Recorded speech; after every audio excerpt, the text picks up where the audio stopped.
ने बहुत ही कमेंट किया था कि हिंदी का जो पेपर है और क्लास 10 का पेपर जो है वो आप लेकर आइए, ठीक है।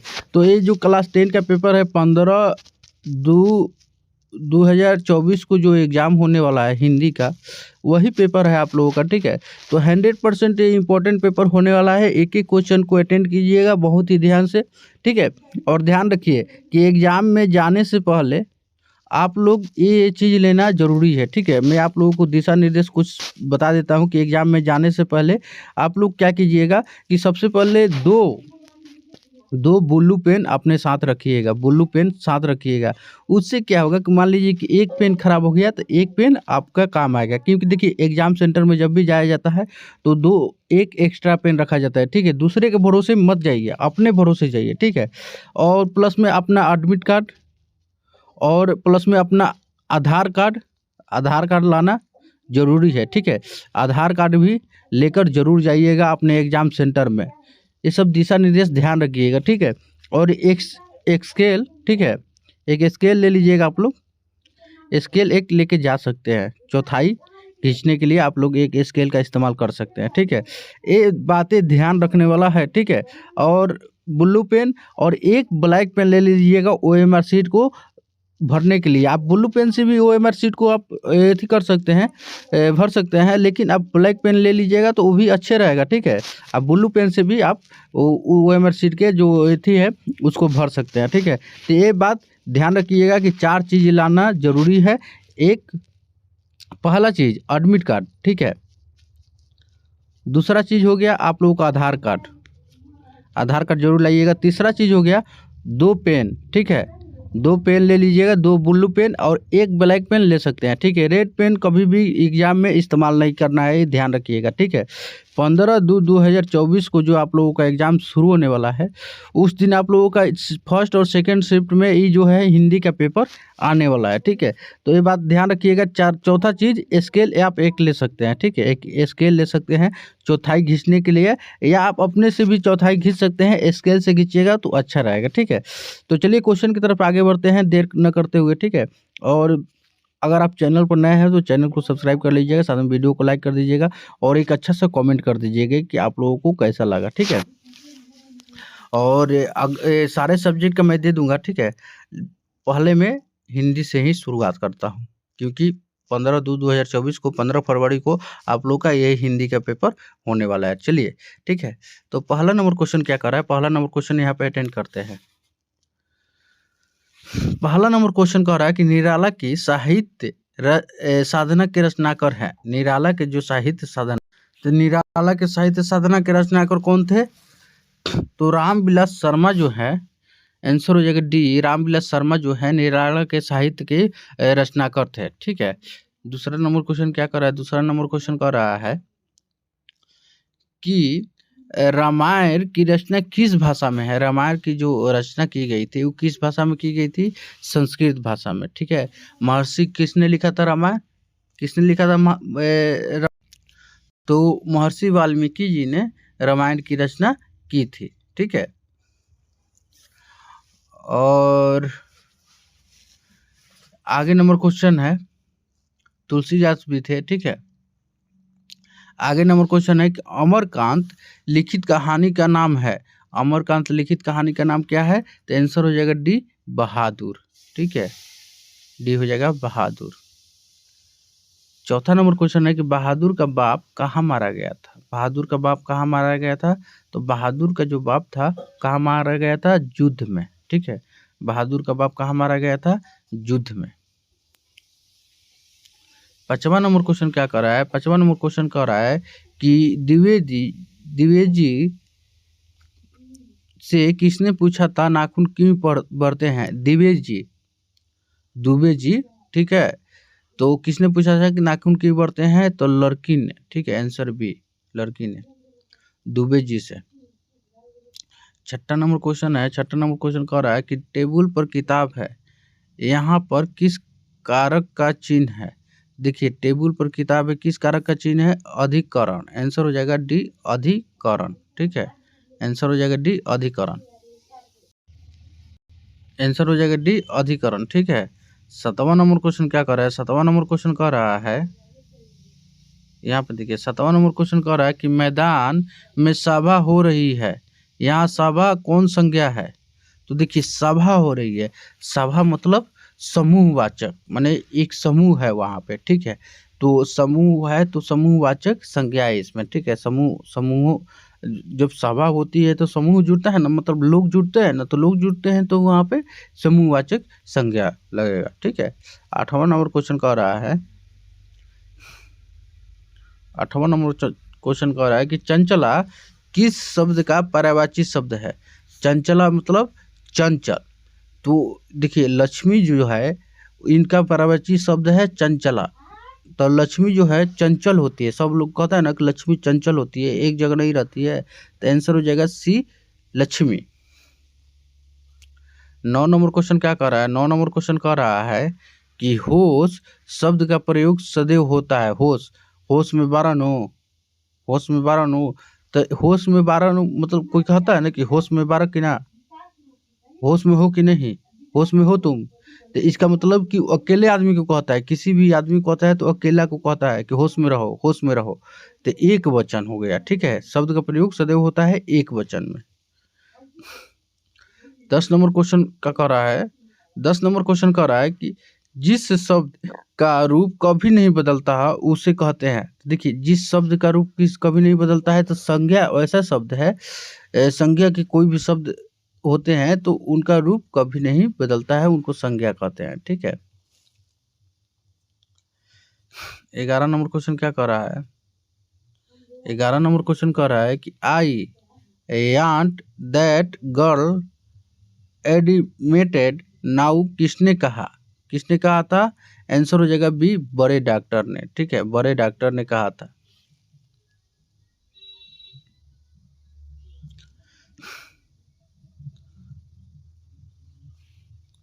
नगर शीर्षक कहानी के लेखक कौन है? नगर शीर्षक कहानी के लेखक कौन है? तो देखिए नगर शीर्षक कहानी के लेखक कौन है, तो आंसर हो जाएगा ए सुजाता, ठीक है। आंसर हो जाएगा ए सुजाता। सुजाता जो है नगर शीर्षक कहानी के लेखक हैं। 13 नंबर क्वेश्चन है कि 3 बेटे खाली स्थान दिया है, 2 वक्त की रोटी खाली स्थान दिया है, एक माँ किस कहानी की पंक्ति है? तो देखिए धरती कब तक घूमेगी, ठीक है। आंसर हो जाएगा डी धरती कब तक घूमेगी। 14 नंबर क्वेश्चन क्या है? 14 नंबर क्वेश्चन कह रहा है कि नजम्मा मगम्मा की कौन थी? नजम्मा जो थी मगम्मा की कौन थी? आंसर हो जाएगा सी बहू, ठीक है। आंसर हो जाएगा सी बहू। नजम्मा जो थी मजम्मा की कौन थी? बहू। अब 15 नंबर क्वेश्चन क्या कह रहा है? 15 नंबर क्वेश्चन कह रहा है कि निम्नांकित में कौन शब्द शुद्ध है? निम्नांकित में कौन शब्द शुद्ध है? तो आंसर हो जाएगा ए देवनागरी, ये हो जाएगा देवनागरी, ठीक है।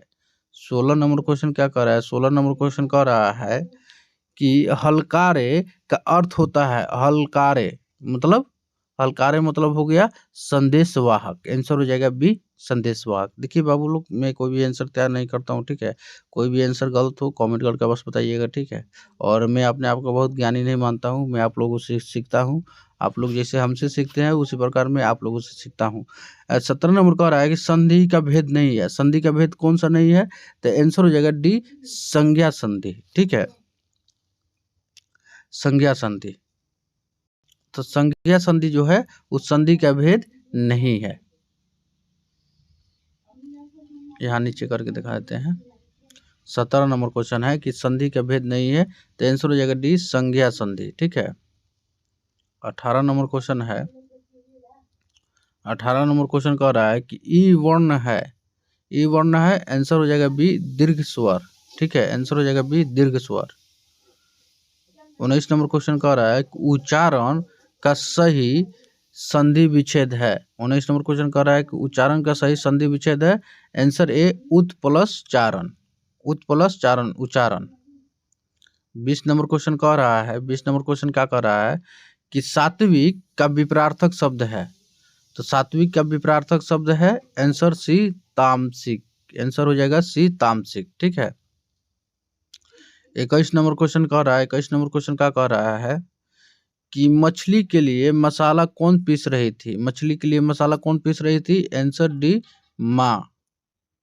मछली के लिए मसाला कौन पीस रही थी? आंसर हो जाएगा डी, माँ। ठीक है। अगला नंबर क्वेश्चन क्या कर रहा है? 22 नंबर क्वेश्चन कि बिस्मिल्लाह खां के बचपन का नाम था। तो बिस्मिल्लाह खां के बचपन का क्या नाम था? तो आंसर हो जाएगा, क्या हो जाएगा आंसर? ए, नसरुद्दीन। ठीक है। 23 नंबर क्वेश्चन क्या कर रहा है? 23 नंबर क्वेश्चन कर रहा है कि सुजान रसखान किसकी रचना है? सुजान रसखान किसकी रचना है? तो आंसर बी, रसखान की। ठीक है, आंसर हो जाएगा बी, रसखान की। 24 नंबर क्वेश्चन कह रहा है, 24 नंबर क्वेश्चन क्या कर रहा है? 24 नंबर क्वेश्चन कह रहा है कि बिस्मिल्लाह खां की शहनाई के साथ किस मुस्लिम पर्व का नाम जुड़ा है? तो बिस्मिल्लाह खां के शहनाई के साथ किस मुस्लिम पर्व का नाम जुड़ा है? आंसर हो जाएगा सी, मुहर्रम। ठीक है। 25 नंबर क्वेश्चन कह रहा है, 25 नंबर क्वेश्चन क्या कह रहा है कि काशी किसकी पाठशाला है? काशी किसकी पाठशाला है? आंसर हो जाएगा ए, संस्कृत की। ठीक है। 26 नंबर क्वेश्चन कह रहा है, 26 नंबर क्वेश्चन क्या कह रहा है कि लौटकर आऊंगा फिर पाठ के कवि कहाँ लौटने की बात कहते हैं? तो आंसर डी, बंगाल में। ठीक है। 27 नंबर क्वेश्चन क्या कर रहा है? 27 नंबर क्वेश्चन कह रहा है कि आदर्श समाज स्वतंत्रता, समानता, भ्रातृत्व पर आधारित होगा, किसने कहा? आंसर बी, भीमराव अंबेडकर ने कहा। 28 नंबर क्वेश्चन क्या कह रहा है? 28 नंबर क्वेश्चन कह रहा है कि सीमा रंजनी, आलू, शेफाली, आरती पांचों किसकी बहनें थी? तो आंसर हो जाएगा बी, खोखा की। ठीक है, खोखा की। 29 नंबर क्वेश्चन कह रहा है कि 29 नंबर क्वेश्चन क्या कर रहा है कि प्लेटो और कांट थे महान? आंसर हो जाएगा बी, दार्शनिक। ठीक है, महान दार्शनिक थे प्लेटो भी और कांट भी। 30 नंबर क्वेश्चन क्या कर रहा है? 30 नंबर क्वेश्चन कह रहा है कि तमिल, मलयालम, तेलुगु, कन्नड़ भाषाएं हैं, तो ये सब भाषाएं दक्षिण भारत की भाषाएं हैं। तो आंसर हो जाएगा डी, दक्षिण भारत। 31 नंबर क्वेश्चन कह रहा है, 31 नंबर क्वेश्चन क्या कह रहा है कि नागरी लिपि शीर्षक पाठ साहित्य को की कौन विधा है? तो नागरी लिपि शीर्षक पाठ जो है साहित्य की कौन सी विधा है? तो आंसर हो जाएगा बी, निबंध। ठीक है, आंसर हो जाएगा बी, निबंध। 32 नंबर क्वेश्चन क्या कर रहा है? 32 नंबर क्वेश्चन कह रहा है कि स्वदेशी शीर्षक पाठ के रचनाकार हैं। तो स्वदेशी शीर्षक पाठ के रचनाकार कौन है? तो आंसर हो जाएगा डी, प्रेमधन। ठीक है, आंसर हो जाएगा डी, प्रेमधन। 33 नंबर क्वेश्चन कह रहा है, 33 नंबर क्वेश्चन क्या कह रहा है कि रेनर मारिया रिल्के किस भाषा के कवि हैं? तो रेनर मारिया रिल्के किस भाषा के कवि हैं? तो आंसर हो जाएगा ए, जर्मन। आंसर हो जाएगा ए, जर्मन। ठीक है। 34 नंबर क्वेश्चन क्या कर रहा है? 34 नंबर क्वेश्चन कह रहा है कि जीत जीत में निरखत हूँ पाठ साहित्य की विधा है। तो आंसर हो जाएगा सी, संक्षेपकार। ठीक है। 35 नंबर क्वेश्चन कह रहा है, 35 नंबर क्वेश्चन क्या कह रहा है कि शंभू महाराज बिरजू महाराज के कौन थे? तो शंभू महाराज जो थे बिरजू महाराज के, आंसर सी, चाचा थे। ठीक है। 36 नंबर क्वेश्चन क्या कर रहा है? 36 नंबर क्वेश्चन कर रहा है कि बहादुर से मार खाकर गैस भागी भागी किसके पास चली आई? बहादुर से मार खाकर, सॉरी, भैंस भागी भागी किसके पास चली आई? तो आंसर हो जाएगा बी, माँ के पास। ठीक है। 37 नंबर क्वेश्चन क्या कर रहा है? 37 नंबर क्वेश्चन कह रहा है कि निबंध के लेखक हैं। निबंध के लेखक कौन है? आंसर ए, गुणाकर मूल्य। ठीक है, गुणाकर मूल्य। 38 नंबर क्वेश्चन क्या कर रहा है? 38 नंबर क्वेश्चन कह रहा है कि तार सप्तक के संपादक थे प्रयोगवादी कवि। आंसर हो जाएगा डी, अज्ञेय। ठीक है, आंसर हो जाएगा डी, अज्ञेय। 39 नंबर क्वेश्चन क्या कर रहा है? 39 नंबर क्वेश्चन कह रहा है कि हिरोशिमा किस देश में है? हिरोशिमा किस देश में है? तो आंसर हो जाएगा सी, जापान में। ठीक है, आंसर हो जाएगा सी, जापान में। 40 नंबर क्वेश्चन कर रहा है, 40 नंबर क्वेश्चन कर रहा है कि दूर से ही ललकारता कौन मैं जवाब देता दोस्त पंक्ति किस पाठ से है? तो किस पार्ट से है? आंसर ए, एक वृक्ष की हत्या। एक वृक्ष की हत्या। 41 नंबर क्वेश्चन क्या कर रहा है? 41 नंबर क्वेश्चन कह रहा है कि कुमार गंधर्व क्या है? कुमार गंधर्व क्या है? आंसर सी, शास्त्रीय गायक। आंसर सी हो गया शास्त्रीय गायक। ठीक है। 42 नंबर क्वेश्चन क्या कर रहा है? 42 नंबर क्वेश्चन कह रहा है कि रोन नदी के किनारे बसे शहर का नाम है। तो रोन नदी के किनारे बसे शहर का नाम क्या है? आविनियो। आविनियो। ठीक है। 43 नंबर क्वेश्चन क्या कर रहा है? 43 नंबर क्वेश्चन कर रहा है कि दिनकर को ज्ञानपीठ पुरस्कार किस रचना पर मिला? दिनकर को ज्ञानपीठ पुरस्कार किस रचना पर मिला? Answer D, Urvashi. ठीक है। 44 नंबर क्वेश्चन क्या कर रहा है? 44 नंबर क्वेश्चन कह रहा है कि प्रत्येक वर्ष आबनियों में कैसा समारोह आयोजित होता है? तो कैसा समारोह आयोजित होता है? आंसर ए, रंग समारोह। ठीक है, रंग समारोह। 45 नंबर क्वेश्चन क्या कर रहा है? 45 नंबर क्वेश्चन कह रहा है कि विनोद कुमार शुक्ल किस कृषि विश्वविद्यालय में एसोसिएट प्रोफेसर से? तो किस के कृषि विश्वविद्यालय में एसोसिएट प्रोफेसर थे? आंसर हो जाएगा सी, इंदिरा गांधी। ठीक है, इंदिरा गांधी। 46 नंबर क्वेश्चन क्या कर रहा है? 46 नंबर क्वेश्चन कह रहा है कि उसने कहा कि मैं कल पटना आऊंगा। कैसा वाक्य है? तो उसने कहा था, सरल में ही कहा दिया था कि मैं पटना आऊंगा।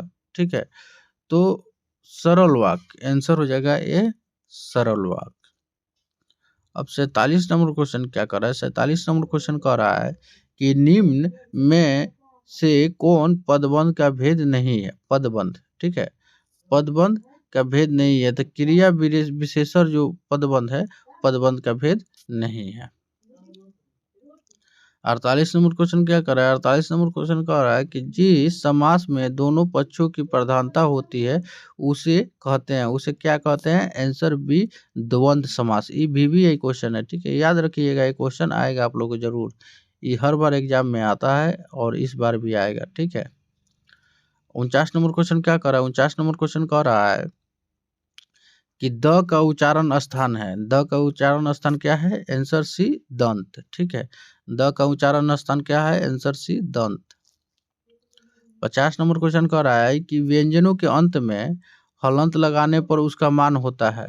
तो व्यंजनों के अंत में हलंत लगाने पर मान कितना होता है? तो आधा हो जाएगा। ठीक है, जिसे लिख देते हैं, तो हलंत लगाते हैं तो अम्मा, मान लीजिए कि अम्मा लिखे तो आधा अलंत लगाते हैं ना यहाँ पे, तो आधा मान हो जाता है। ठीक है, म का आधा मान हो जाएगा। ठीक है। 51 नंबर क्वेश्चन कह रहा है, 51 नंबर क्वेश्चन क्या कह रहा है कि कौन चाहते थे कि सभी देशों की संस्कृति की हवा उनके घर के पास बहती रहे? तो कौन चाहते थे? तो आंसर सी, महात्मा गांधी। ठीक है, आंसर सी, महात्मा गांधी चाहते थे कि सभी देशों की संस्कृति की हवा उनके घर के पास बहती रहे।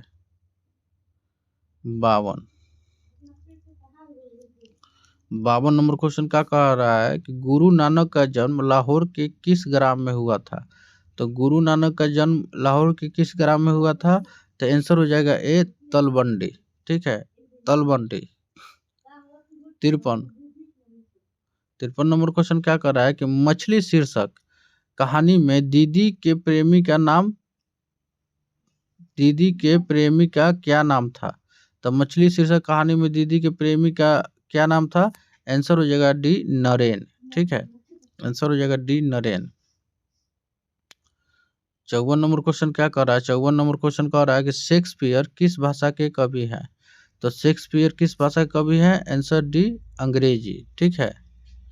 55 नंबर क्वेश्चन क्या कर रहा है? 55 नंबर क्वेश्चन कह रहा है कि रसूल नबाई थी, क्या थी? नर्तकी। आंसर डी, नर्तकी। ठीक है। 56 नंबर क्वेश्चन क्या कह रहा है? 56 नंबर क्वेश्चन कह रहा है कि माँ आंसू विहनी ले बरसो कौन कहते हैं? तो answer A, Raskhan. 57 number question क्या कह रहा है? 57 नंबर क्वेश्चन कह रहा है कि क्यों री राक्षसी इस छोटे से बच्चे को क्यों पीट रही है? किसने कहा? आंसर ए हो जाएगा, मंगम्मा ने कहा था। ठीक है,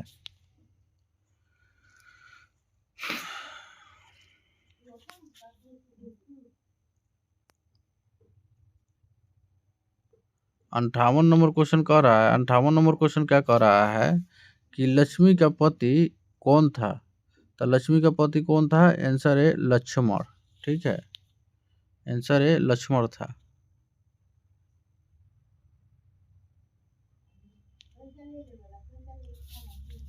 उनसठ नंबर क्वेश्चन कह रहा है कि ईश्वर पेटलीकर किस भाषा के कथकार हैं? तो किस भाषा के कथकार हैं? Answer C, Gujarati.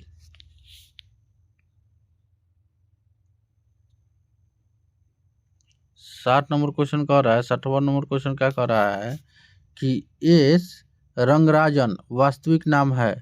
तो एस रंगराजन वास्तविक नाम किसका है? तो श्रीनिवासन का नाम एस रंगराजन भी है। ठीक है, अब आते हैं आगे नंबर की तरफ।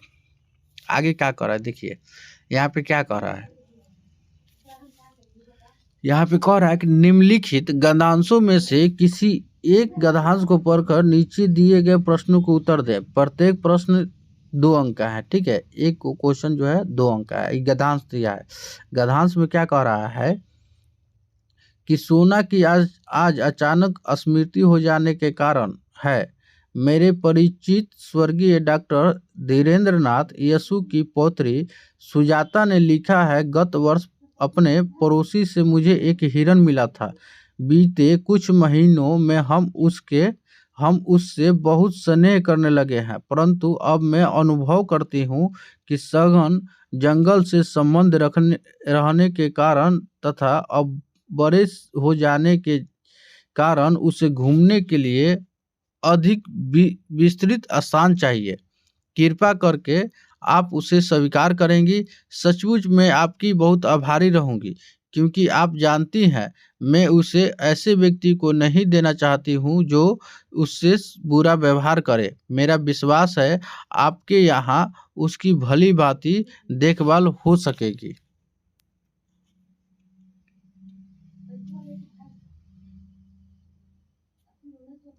अब यहाँ पे क्या कह रहा है कि सुष्मिता किसकी पौत्री थी?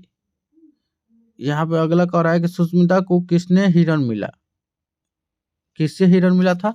तो देखिए यहाँ पे आपको दिखा देते हैं किसकी पौत्री थी। तो यहाँ पे देखिए, यहाँ पे लिखा है कि देखिए स्वर्गीय धीरेन्द्र नाथ यसु की पौत्री थी सुष्मिता। ठीक है, तो किसकी? स्वर्गीय, यहाँ पे क्वेश्चन में ही आंसर छिपा हुआ है, डॉक्टर धीरेन्द्र नाथ के। ठीक है, सुष्मिता को किससे हिरन मिला था? तो सुष्मिता को पड़ोसी से उसको एक हिरन मिला था। बीते कुछ महीनों में सुष्मिता क्या करने लगी थी? देखिए यहाँ पे सब लिखा हुआ है, पड़ोसी से हिरन मिला था। तो बीते कुछ महीनों में सुष्मिता क्या करने लगी थी? उससे बहुत स्नेह करने लगी थी। बीते कुछ महीनों में सुष्मिता क्या करने लगी थी? उससे बहुत स्नेह करने लगी थी। अब देखिए चौथा कह रहा है कि विस्तृत स्थान किसके लिए चाहिए था? तो विस्तृत स्थान किसके लिए चाहिए था? किसके लिए? तो उसको सघन जंगल मतलब हिरन को घूमने के लिए विस्तृत स्थान चाहिए था। पांचवा कह रहा है कि कृपा करके आप स्वीकार करेंगी? किसने कहा? ठीक है, यहाँ पे देखिए सारा क्वेश्चन का आंसर मैं थोड़ा जूम भी कर देता हूँ कि आप लोगों को दिखाई पड़े। सुष्मिता किसकी पौत्री? तो स्वर्गीय डॉक्टर धीरेन्द्र नाथ की। सुष्मिता को किससे हिरन मिला? तो पड़ोसी से। ठीक है, बीते कुछ महीनों में सुष्मिता क्या करने लगी थी? स्नेह करने लगी थी। विस्तृत स्थान किसके लिए चाहिए था? हिरन को। ठीक है, कृपा करके आप स्वीकार करेंगी? किसने कहा? ठीक है, तो देखिए कृपा करके आप स्वीकार करेंगे, तो यहाँ पे देखिए किसने कहा था? सोना ने कहा था। ठीक है, सोना ने कहा था कि कृपा करके सुष्मिता से कि आप स्वीकार करेंगी। ठीक है, तो ये हो गया आप लोगों का 10 मार्क्स फिक्स हो गया। ठीक है, 10 मार्क्स याद रखिएगा, 10 मार्क्स आप लोगों का फिक्स है। ये क्वेश्चन में ही आंसर छिपा हुआ है। अब चलिए आगे बढ़ते हैं। कहीं भी डाउट हो कमेंट करके बस बताइएगा। आगे यहाँ पे क्या कह रहा है कि भारतीय संस्कृति की के प्रतिनिधि कवि के रूप में राष्ट्र कवि मैथिली शरण गुप्त का नाम सदा अमर रहेगा। ठीक है, खड़ी बोली के उपकाल में ही गुप्त जी को लेखनी का प्रसाद हिंदी जगत को मिला और लगभग अर्ध शताब्दी तक उनकी लेखनी अनवरत काव्य रचना में व्यस्त रही। ठीक है, बुंदेलखंड के झांसी जनपद में चिरगांव नामक स्थान में एक वैश्य परिवार में जन्म सन 1866 में जन्म लेकर इन्होंने अपना जीवन साहित्य सर्जन में ही लगाया। सन 1964 में इनका देहांत हुआ। गुप्त जी वस्तुतः आधुनिक काल के कवियों के कवि गुरु हैं। इनकी अमर कृति भारती जब सन 1912 में प्रकाशित हुई तो समस्त देश में राष्ट्रीय भावना की लहर सो फैल गई। ठीक है, फैल गई थी। रामचरितमानस के पश्चात राम भक्ति काव्य में ऐसी लोकप्रियता किसी अन्य रचना को नहीं मिली। ठीक है, जितनी गुप्त जी की कवि संकेत को मिली। तो देखिए राष्ट्र कवि मैथिली शरण गुप्त का नाम किस रूप में अमर रहेगा? किस रूप में अमर रहेगा?